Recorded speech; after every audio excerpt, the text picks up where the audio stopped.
مادة راشيد برتوتا غندم مودة تفسير قرآن قد أفلح المؤمنون في أقسمس سورة فرقان كيس جرو قرص بريدة أهم سأجا إبانو الآمن هذا فنو إن شاء الله بارك الله فيكم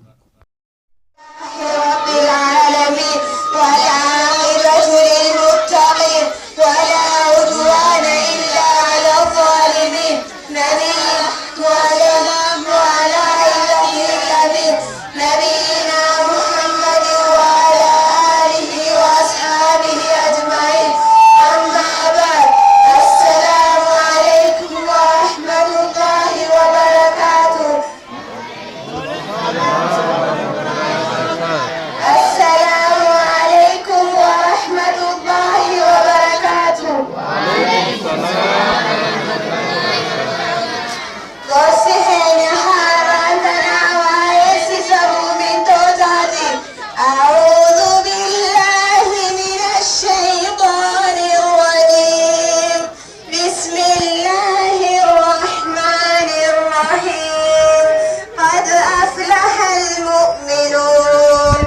الذين هم في صلاتهم خاشعون والذين هم عن اللغو معرضون والذين هم للزكاة فاعلون قد أفلح المؤمنون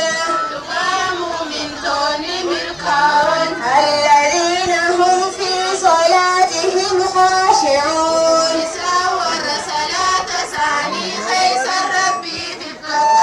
والذين هم عن اللغو معرضون ساور وان فايدا ثاني كمن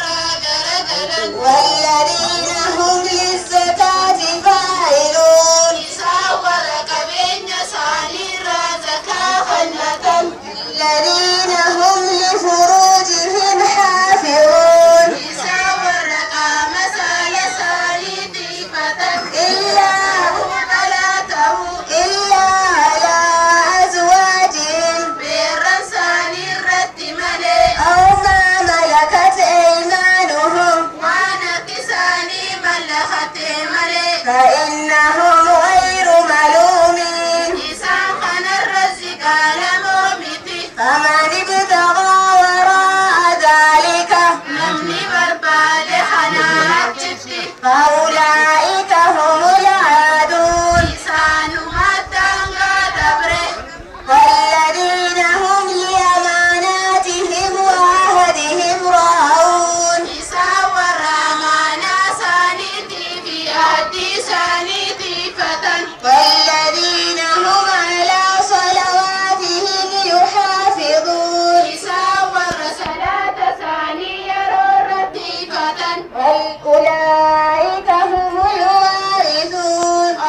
قاسيس لسان ما دالولا الذين يرثون الفردوس إسا فردوسي دالولا هم فيها خالدون أجي خيس زلالم تهولا أما أصدوسحين وعيسي فمؤمن توتا سورة فرقان كيسة دكة براي وعباد